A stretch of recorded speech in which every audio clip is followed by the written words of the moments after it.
On this episode of Whiskermen's podcast, Beards and Business, in the beard section, we talk rotation of beard products and scents, while over in the business section, we talk with No-Name Cowboy Jerky. Hey, what's up, everybody? Today we're going to be talking in the beard section about some of our products.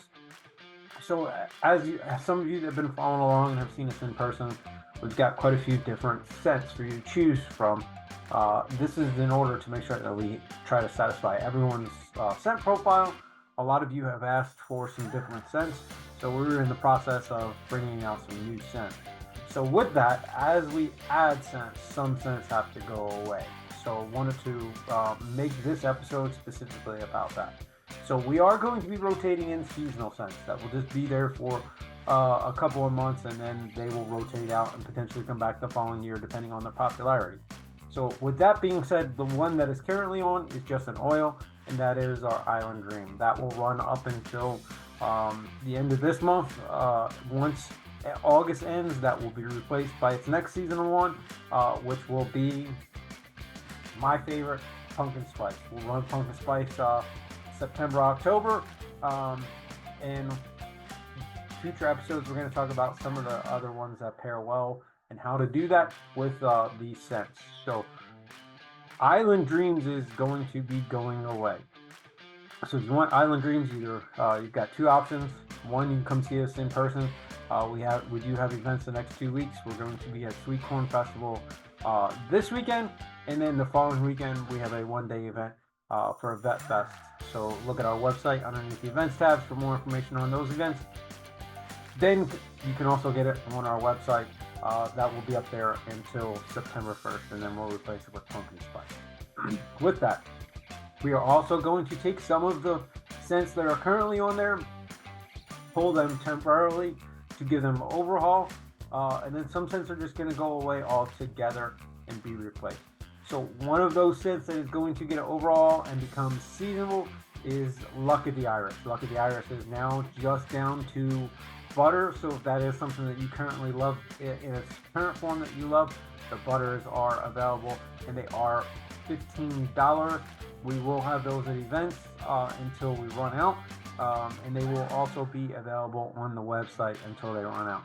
Once that is done, we're going to bring it back into a new refined, it's going to have more of a Guinness theme.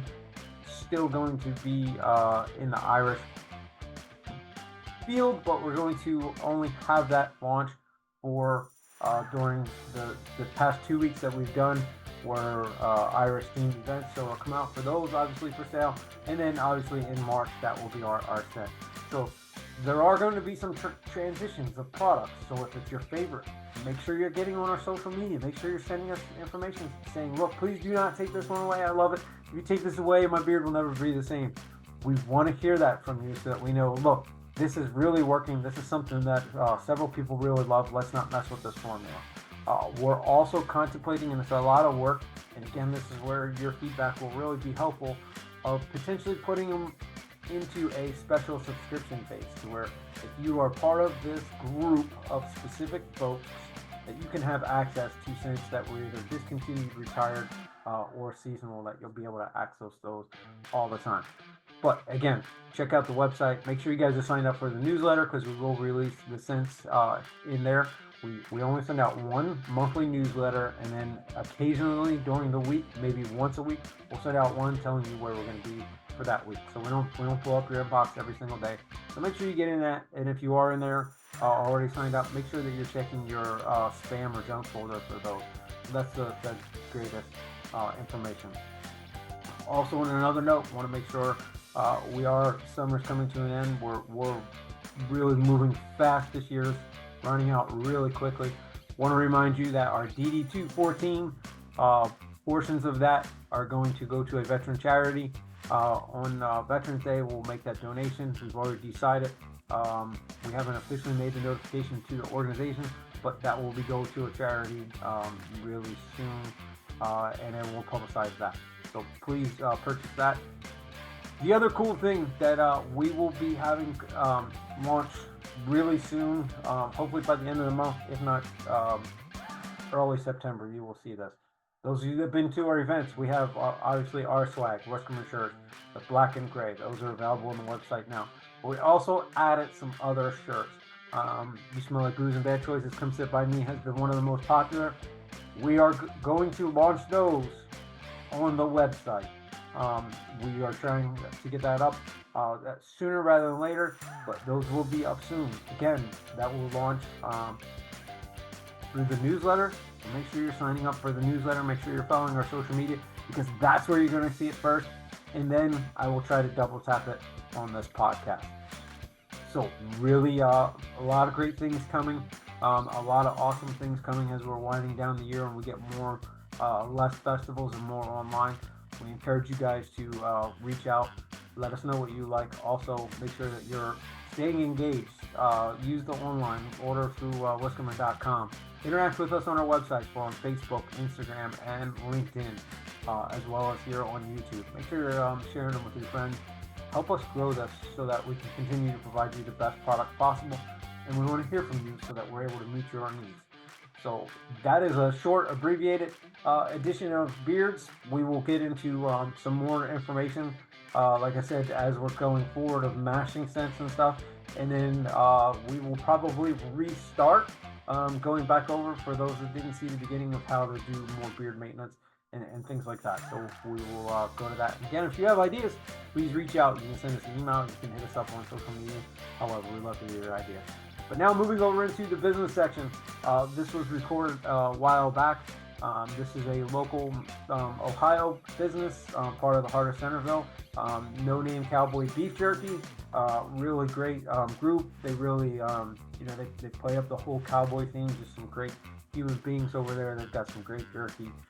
So I'm going to turn it over to that interview right now. All right, guys, welcome to the business section of the Beards and Business. Today we've got a special guest here in the Ohio area. And without further ado, I'll turn it over to you, Stephen. Howdy. I am Stephen Mills. I am from No-Name Cowboy Trail Treats. We make artisan beef and lamb jerky right here in Dayton, Ohio. Awesome. Yeah. Oh, yeah, I'm sorry. No, you're good. I was going to say we're online. We're in other stores. We're a wholesale business, but we're also a retail store. We got a little store here on 725 in South Dayton. Awesome. So with you said you make three different products. You said beef, lamb, and what was the other one? We also make snack sticks, Okay. kind of like a ground form version of jerky. Maybe not use the name of the other ones, but you see them all the time at gas stations, just like a little snack stick. I got you. I want to snap into them. Yes, absolutely. Little macho man. Without saying who it is, everyone knows now what we're talking about. Exactly. So tell me a little bit more about, so obviously this is a market that's very competitive and lots. What is something that separates you from the macho man industry that might be out there? Other than being a small business would be the first thing that I would plug is you're a small business, clearly. Go to a small business over multi-billion-dollar greedy company. Exactly. So I think the part that really nails it in is kind of just our name, the No-Name Cowboy versus a big name cowboy or a big name jerky brand. So we do it like they would do it more in the older times. We don't put all the stuff because there's a lot of ways you can kind of cheat or make things a little cheaper, maybe a little bit worse quality, but it's just a standard practice. We don't do those. We are very we put it in some beer with some seasoning. We cook it in a dehydrator until it's done. And that's pretty much our gist. It's very much like what your dad would make at home, or if you know any hunters, it's the jerky they make that you usually can't find at stores because it's just not as easy to make, and you cooking all that water out. So you can't be like, oh, here's a bunch of meat. It's mostly water when you get it at the gas station. So we're kind of like your dad's jerky, if you will. So what is one of your top? I'm going to ask a twofold question. What is one of your best selling products, and what is your personal favorite? So usually they're the same answer. I don't know if one's causing it, but it's usually the spicy garlic beef. It's kind of, in my opinion, got a little spicy. It's a little sweet. It's a little savory. And that's why it's my favorite. I tell everyone that. Recently, I made a snack stick, which is like it's like kofta. A lot of people don't know what that is, but it's like a mid-Eastern dish. And for some reason, I decided, oh, we're in the Mid-East or the Midwest, so let's make a Mid-Eastern dish. It doesn't really fit the theme, but I think it's becoming my new favorite. Nice. Now, how did you come up with the name? Well, how'd you come up with the no name? I guess would be the official question there. So, how did you come up with the name and the branding of your company? So we actually are like a continuation of another business, which was same name, No-Name Cowboy. And he was a big Clint Eastwood fan. So the man with no name. Well, he actually used to shoot professional shooting. They do trick shots and stuff like that. Well, his name for that was No-Name Cowboy. And he didn't like the jerkies out there, so he's like, let's just go with the name I'm already using, which is No-Name Cowboy. And it's kind of perfect. It works with our theme. You come in here, you got a wagon in front of you, you got pictures from pretty much every Western. And we all wear cowboy hats, and we give you a good howdy. And that's kind of, what we built it around, is just that idea that you go back in time a little bit and you can kind of get a feel like you're in a Clint Eastwood movie or something. I like that. As you can tell, obviously brand is big. So I like that you guys take that brand of, you feel like you're, in a Western when you walk into your store. That's, something that separates you from everybody else versus just, you're interacting, you guys are playing the role, you're staying in character per se. So that's really cool. So why this? Why did you decide to get into this of all businesses that you could have entered in? No, it's a good question. So I was actually in the restaurant world as a manager, so I had a little bit of understanding of the production side. It is not quite the same as running a restaurant, I will say that. But so I had a little bit of understanding of what we would need to do, and we were good family friends with the original guy, the No-Name Cowboy Dave. His health was kind of poor, and he was like, man, I'm just going to take it to the grave or have somebody that I trust. So I came in and I hung out with him. He showed me all the secrets and everything like that. And he got to a point where he was like, okay, yeah, I think you guys will take care of it. And because I'm a huge passion about food. Like, my family hates it when we go to restaurants, because I'll sit there and be like, do you see what they just did? I don't know if we should eat here anymore. Be like, what did they even do? It was he dropped something and he picked it up. Like, so it's it's a big passion of mine for food. So this is just kind of continuing it, I would say. Yeah, that's awesome. So looking at my notes, making sure that we find, and I think we kind of covered everything. So you have a physical brick and mortar store in Dayton area, and we'll put the address up at the end of the show. But do you also ship, or how else can folks find you? Yeah, we are on Amazon. We have an online store, just nonamecowboy.com, and we'll ship anywhere in the United States. We can't do overseas yet. That's another regulation, another paperwork you got to go through. But yeah, anywhere in the United States, we'll ship it to you. Usually gets there in 2 or 3 days. Awesome. Now my two favorite questions before we get into one of my favorite parts.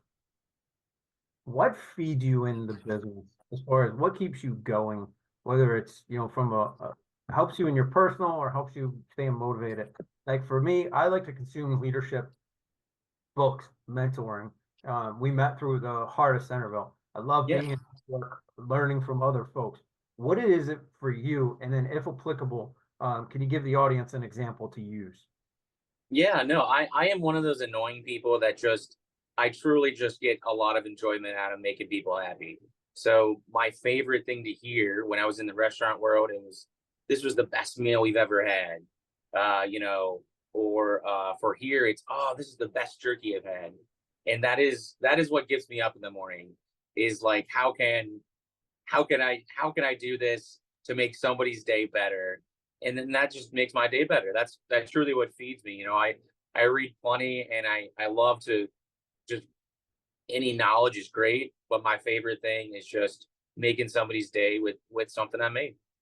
And that's great for being in a customer's leaning forward type environment to where you're interacting with folks that come in the door. So wanting to please the customer is really a great thing, making sure they're satisfied. So my favorite, for two reasons. One, I like putting this mental image in folks, and then I like hearing the actual question. So if you could be Cher, you don't have to wear the ridiculous outfit. We don't have to go to but if we could turn back time to whatever period in your life, whether it's Yeah. personal or professional, what would Steven tell younger Steven that could possibly change the trajectory or something that you think would be important? Yeah, no, I mean, that is something I think about a good amount. I think everybody does. But when I was going into college, I wasn't sure what I wanted to do. I already had a passion for food, and I've always been passionate about making people's day. But I was so nervous about getting into a job that would have, better funds or be better seen by my family. I went to like accounting and wasn't sure what to do. And finally, I went to a restaurant to work and ended up working my way up. And I truly liked it. I would tell myself to just actually, if I'm passionate about something, actually do it. And don't be worried about, oh, well, not everyone likes this, or this isn't something that everyone thinks you should do. But it's what I was passionate about, still am. And I think the best thing to do is just follow that, and don't try to listen to what, well, I don't think that's best for you. Well, it's not you that is in concern. You know what I mean? Yeah, that's my wife tells me all the time, don't let somebody steal your dream.